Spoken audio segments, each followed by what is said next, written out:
여러분, 포기의 아픔을 아십니까? 어쩔 수 없이 입시생이 원하는 대학을 포기하는 아픔, 짝사랑하던 사람을 포기하는 아픔, 고생하면서 쌓아놓은 사업장을 포기해야 하는 아픔, 구조조정하면서 제사를 깎는 아픔, 이렇게 포기란 어려운 것입니다. 그런데 때로는 포기하는 것이 사는 길임을 우리는 잘 알고 있습니다. 역설적인 진리입니다. 성경은 이렇게 말합니다. 믿음은 포기하는 것이다. 아브라함이 포기했습니다. 그래서 독자들 이삭을 모리아산에 번제로 바치는 순종을 할 수 있었습니다. 모세가 포기했습니다. 그래서 바로의 공주의 아들이라 칭함을 거절하고 하나님의 백성들과 함께 고난받기를 잠시 죄악의 낙을 누리는 것보다 더 좋아했습니다. 이런 행동의 모습을 히브리서 기자는 믿음으로 포기한 것이다, 믿음으로 포기한 것이라고 증언하고 있습니다. 다 같이 따라하시기 바랍니다. 믿음은 포기하는 것이다.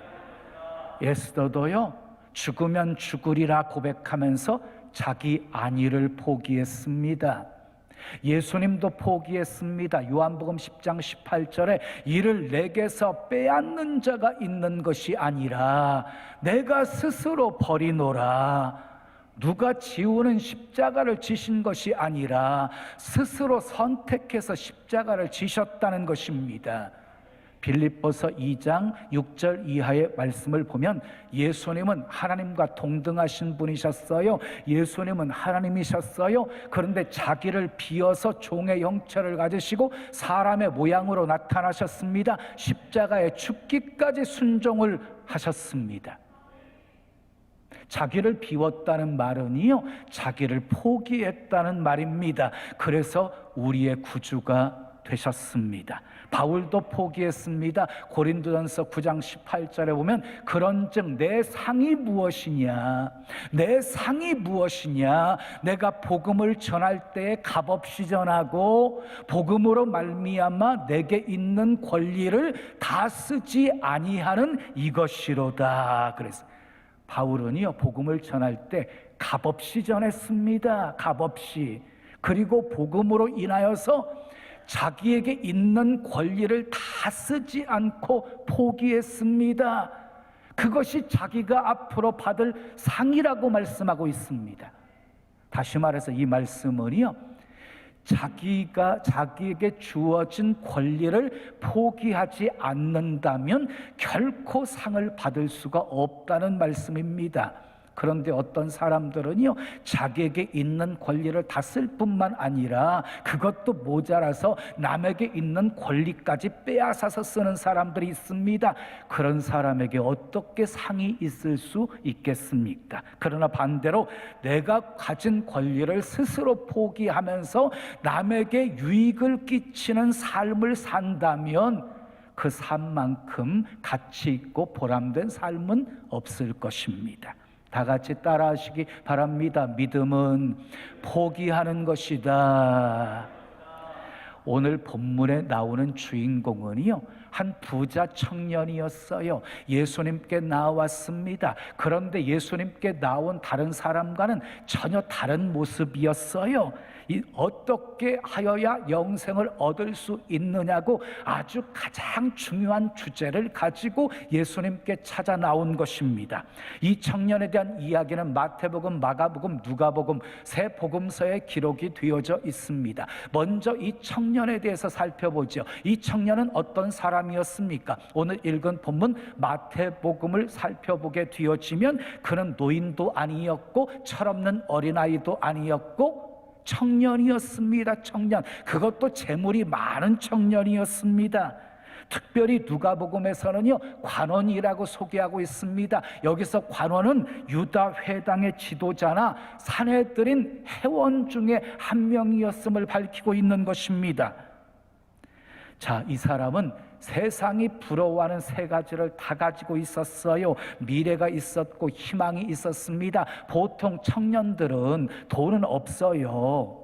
희망은 있어도. 근데 이 청년은 재물도 많았어요. 거기다가 관원이었어요. 명예와 권리까지도 가지고 있는 사람이었어요. 거기다가 보통 청년들은 젊은 혈기 때문에 도덕적인 결함들을 가지기 쉬운데, 이 청년은 도덕적으로 윤리적으로 완벽한 삶을 살았어요. 예수님께서요, 살인하지 말라, 간음하지 말라, 도둑질하지 말라, 부모를 공경하라, 내 이웃을 내 자신과 같이 사랑하라, 거짓 증언하지 말라, 이런 계명들을 말씀하셨을 때 이 모든 것을 내가 지키었다고 당당하게 말할 만큼 완벽한 삶을 산 사람이었어요. 그리고 바리새인들이나 사두개인들처럼 예수님을 시험하려고 접근한 것이 아니라 정말 구도자의 자세로, 구도자의 모습으로 예수님을 찾았습니다. 겸손까지 갖추었어요. 예수님을 선한 선생님이라고 호칭하고 있습니다. 마가복음 10장에 보면 그가 예수님께 달려와 가지고 무릎 꿇고 말씀을 들었다고 그랬습니다. 자, 그리고 예수님께 드린 질문 또한 놀라운 질문이었어요. 무슨 선한 일을 하여야 영생을 얻을 수 있습니까? 복음의 핵심을 묻는 질문이었어요. 본질적인 문제, 인생에 있어서 가장 중요한 문제를 질문한 것입니다. 여러분, 영생은 무엇입니까? 영생이 무엇입니까?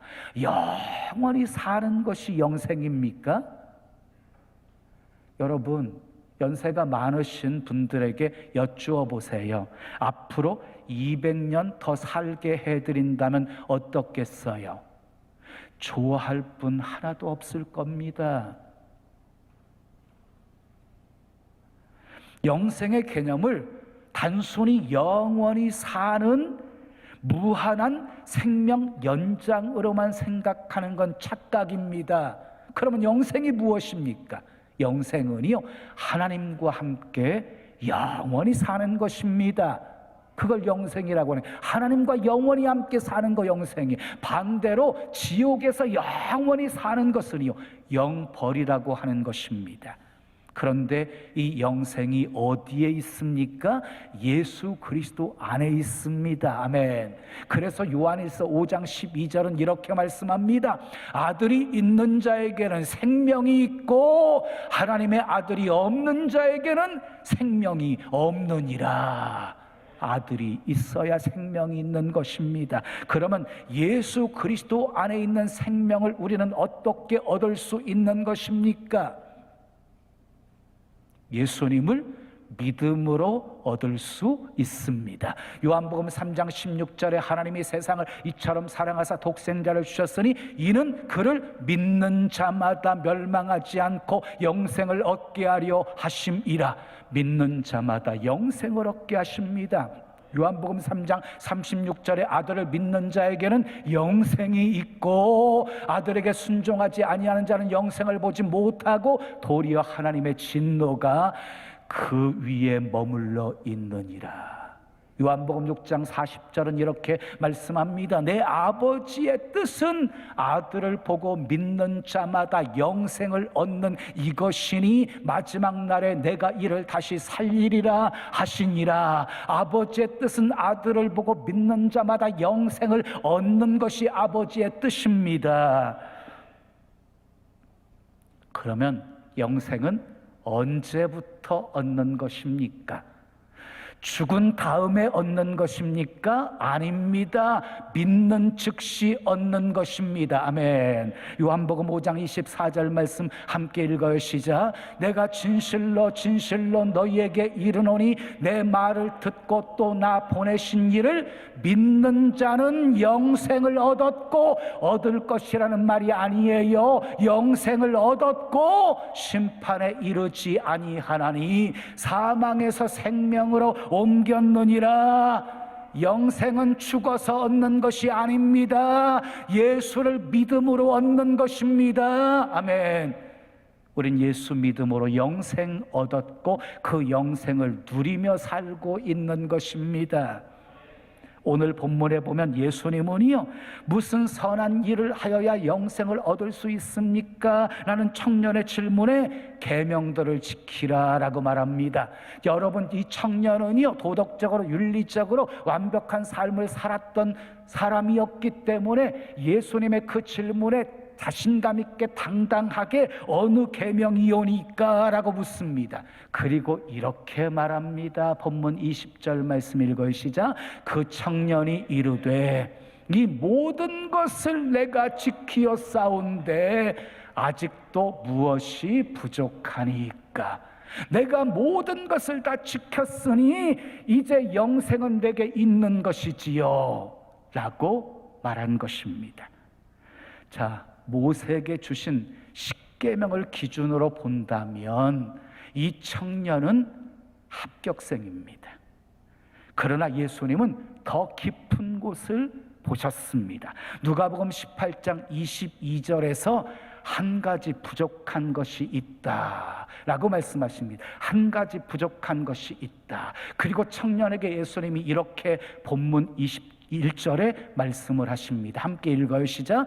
예수께서 이르시되 내가 온전하고자 할진대 가서 내 소유를 팔아 가난한 사람들에게 주라. 그리하면 하늘에서 보화가 내게 있으리라. 그리고 와서 나를 따르라 하시니. 그랬어요. 네가 온전하고자 할진대 네 소유를 팔아서 가난한 사람들에게 주어라. 그리고 나를 따르라 하고 말씀하셨어요. 이 말씀을 오해하시면 안 됩니다. 물질을 포기하는 것이 구원의 조건이라는 말씀이 아니에요. 구원은 예수님을 따르는 거예요. 예수님을 따른다는 것은 예수님을 믿는다는 것이에요. 그러므로 구원 얻을 수 있는 조건은 믿음입니다. 믿음. 아멘. 그런데 21절 말씀은요, 무슨 말씀이냐면 물질을 포기하지 않으면 결코 온전하게 주님을 따를 수 없다는 말씀이에요. 온전히 주님 따르기를 원하시면 아멘 하십시오. 그러면 때로는 물질을 포기할 줄도 아셔야 된다는 거예요. 믿음으로 포기하는 것. 자, 청년이 어떻게 반응했습니까? 본문 22절 말씀 읽어요. 시작. 그 청년이 재물이 많음으로 이 말씀을 듣고 근심하며 가니라 그랬어요. 참으로 불쌍한 청년이에요. 재물이 많음으로 근심하다가 돌아가요. 물질로 인해서 결국 영생을 포기한 자가 되어져 버리고 만 것이에요. 여러분, 돈의 주인은 우리 주님이신 것 잊지 말고 사십시오. 학개서 2장 8절에 보면 은도 내 것이요 금도 내 것이다 라고 말씀하셨어요. 은도 하나님 것, 금도 하나님 것이라고 말씀하고 있습니다. 그러므로 돈의 주인은 하나님이시기 때문에 하나님이 기뻐하시는 곳에 사용하셔야 됩니다. 하나님이 원하시는 곳에 사용하셔야 됩니다. 그것이 물질에 대한 지혜로운 선한 청지기가 될 수 있는 비결입니다. 물질의 노예가 되지 마십시오. 물질의 노예가 되어지면 물질에게 끌려다니는 인생을 살 수밖에 없는 거예요. 미국의 재벌이었던 록펠러가 이렇게 말했습니다. 나는 하나님의 창고를 맡은 청지기이다. 나는 하나님의 창고를 맡은 청지기이다. 나에게는 돈을 하나님의 뜻대로 쓰는 권리밖에 없다. 그렇습니다. 우리에게는 관리권만 있을 뿐이지 소유권은 우리 주님에게 있는 것입니다. 그래서 예루살렘 교회 성도들은요, 자기가 가지고 있는 모든 것을 서로 통용하면서 자기 것을 자기 재물이라고 하는 자가 하나도 없었습니다. 하나도 없었어요. 그래서 정말 아름다운 공동체를 만들 수 있었던 것이지요. 그런데 부자 청년은 그것을 몰랐습니다. 참으로 안타까운 일입니다. 영생을 얻을 수 있는 좋은 기회를 놓쳐버리고 맙니다. 그가 만약에 물질을 포기하는 결단을 했다고 한다면 역사에 남는 사람이 되었을 것입니다. 정말 아깝습니다. 그의 출발은 멋졌습니다. 그의 태도는 만점이었습니다. 예수님에 대한 질문에 대한 대답하는 그의 대답도요, 정말 합격점이었습니다. 이런 사람 흔치 않아요. 그런데 마지막 관문을 통과하지 못했어요. 참으로 예석합니다. 자, 청년이 돌아간 후에 예수님께서 제자들에게 이렇게 말씀하십니다. 23절, 24절 말씀 우리 함께 읽어요. 시작.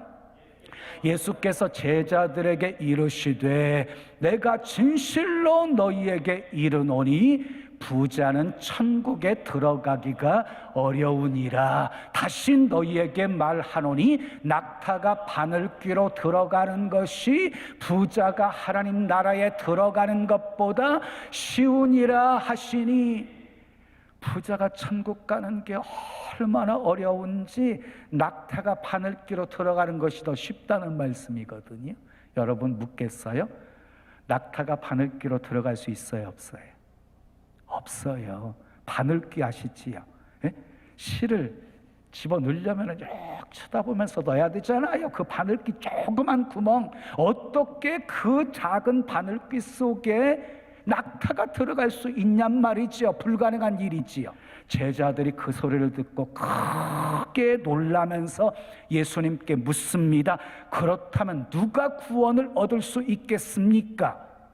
부자가 그렇게 천국에 들어가기 어렵다는 말을 듣고 그 구원 받는다는 것이 얼마나 어려운 일인가를 생각하면서 지금 제자들이 예수님께 물은 것이에요. 예수님께서 제자들을 보시고 말씀하십니다. 본문 26절 말씀 함께 읽어요. 시작. 사람으로는 할 수 없으나 하나님으로서는 다 하실 수 있느니라. 여러분, 사람은 할 수 없는 일, 하나님은 다 하실 수 있음을 믿으시면 아멘 하십시오. 사람은 할 수 없으나 하나님만이 하신 일이 있어요. 바로 십자가 사건이에요. 십자가 사건. 우리 믿는 자에게 십자가의 도는 하나님의 능력이 되게 하셨습니다. 아멘. 부자 관원이 예수님을 따를 수 없었던 것은요, 물질을 포기하지 않았기 때문입니다. 물질을 포기하지 못한 것은 믿음이 없었기 때문입니다. 다 같이 따라 하십시오. 믿음은 포기하는 것이다. 자, 오늘 본문에서요, 하나님과 사람과 물질, 이 세 가지 삼각관계 속에 우리가 있음을 말씀하고 있어요. 우리 그리스도인들도 예외 없이 하나님, 인생, 물질, 이 삼각관계 속에서 우리는 살고 있어요. 그런데 이 관계는 자주 심한 갈등을 겪게 만들어요. 성경은 이 사실에 대해서 확실하게 분명한 진리를 제시하고 있습니다. 고린도전서 3장 21절에서 23절 말씀에 우리 함께 읽어요. 시작. 만물이 다 너희 것임이라. 만물이 다 너희 것임이라. 바울이나 아볼로나 게바나 세계나 생명이나 사망이나 지금 것이나 장래 것이나 다 너희의 것이요. 너희는 그리스도의 것이요 그리스도는 하나님의 것이니라 그랬어요. 자, 이 말씀 속에 위대한 하나님의 창조 질서가 담겨 있습니다. 축복의 질서, 생존의 질서가 담겨져 있습니다. 모든 만물 하나님이 만드셨습니다. 그리고 만드신 만물 다 너희 것이다 라고 말씀하셨습니다. 다시 말해서 모든 것을 창조하신 하나님께서 만물을 사람들에게 소유하도록 허락하셨다는 것입니다. 그 다음 또 주님이 말씀하시기를 너희는 그리스도의 것이요 그리스도는 하나님의 것이니라 그랬어요. 너희는 그리스도의 것이요, 이 말 속에는 우리에게 있는 모든 것을 다 포함한 것이 다 그리스도에게 속한 것이다 라는 말씀이에요. 바로 여기에 하나님과 인생과 그리고 물질의 바른 관계 설정이 나와요. 우리는 돈을 소유하고 싶어 하지요. 우리는 돈을 소유하고 싶어 하는데 주님은 우리를 소유하고 싶어 하십니다.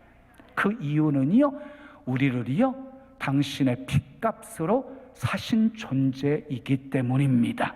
그러므로 무엇이 죄입니까? 무엇이 잘못입니까? 돈은 소유하고 싶어 하면서, 돈은 벌고 싶어 하면서 그리스도의 소유가 되기를 싫어하는 것입니다. 그리스도의 소유가 되기를 싫어하는 것이 죄입니다. 돈은 사람의 소유가 되어야 합니다. 물질은 사람의 소유가 되어야 합니다. 그리고 우리는 주님의 소유가 되어야 합니다. 아멘. 아나니와 삽비라는 이 법칙을 어겼기에 즉사에서 죽은 거예요. 근데 요분이요 말할 수 없는 고난 속에서도 돈과 인생과 하나님과의 바른 관계를 설정했어요. 바른 관계를. 내가 못해서 알몸으로 나왔사온즉 또한 알몸이 그리로 돌아가올지라. 주신 이도 여호와시요 거두신 이도 여호와시오니 여호와 이름이 찬송을 받으실지니이다.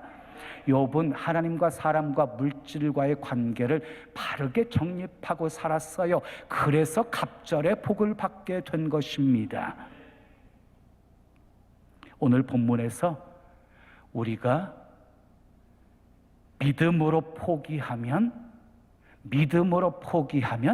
더 좋은 것을 얻게 되어지지만 포기하지 않으면 정말 좋은 것을 잃어버릴 수도 있다는 교훈을 받았습니다.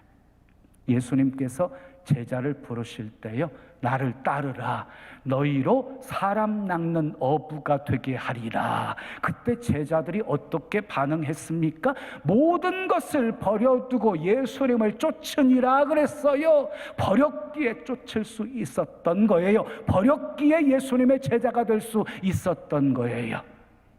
오늘 본문 27절에 베드로가 예수님께 묻습니다. 보소서, 우리가 모든 것을 버리고 주를 따라 싸운데 그런즉 우리가 무엇을 얻으리이까? 그때 예수님께서 28절 29절에서 이렇게 말씀하십니다. 함께 읽어요. 시작. 내가 진실로 너희에게 이르노니 세상이 새롭게 되어 인자가 자기 영광의 보좌에 앉을 때에 나를 따르는 너희도 12 보좌에 앉아 이스라엘 12지파를 심판하리라. 또 내 이름을 위하여 집이나 형제나 자매나 부모나 자식이나 전터를 벌인 자마다 여러 배를 받고 또 영생을 상속하리라. 주님을 위해서 버린 자는 주님의 나라에서 특별한 지위를 얻게 되어질 것이고, 버린 것에 대해 여러 배를 받게 될 것이고, 또 영생을 상속하게 될 것이라는 말씀입니다. 또 이어지는 30절 말씀 함께 읽어요. 시작. 그러나 먼저 된 자로서 나중되고 나중된 자로서 먼저 될 자가 많으니라 그랬어요.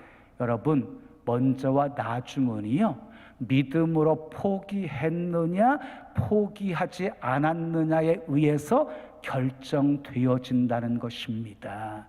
믿음으로 포기하면 나중된 자가 먼저 되는 복을 받을 수 있다는 말씀입니다. 사랑하는 여러분, 부자 청년처럼 재물이 많은 것 때문에 근심하다가 돌아가는 인생 되지 마십시오. 오히려 재물이 많음으로 하나님께 나와 감사하시고, 아멘, 헌신하시고 하나님 영광 위에 사십시오. 주를 위해 기꺼이 믿음으로 포기를 선택하셔서, 주를 위해 기꺼이 믿음으로 포기를 선택하셔서 영생을 얻으시고, 아멘, 저 좋은 것 얻으시고 나중된 자로서 먼저가 되는 복을 누리시고 보기가 축복임을 간증하며 사시기를 예수님의 이름으로 축원합니다. 지금은 선교 헌금 시간입니다. 이 예배를 통해 삶 가운데 은혜와 회복이 충만하시길 간절히 기도합니다.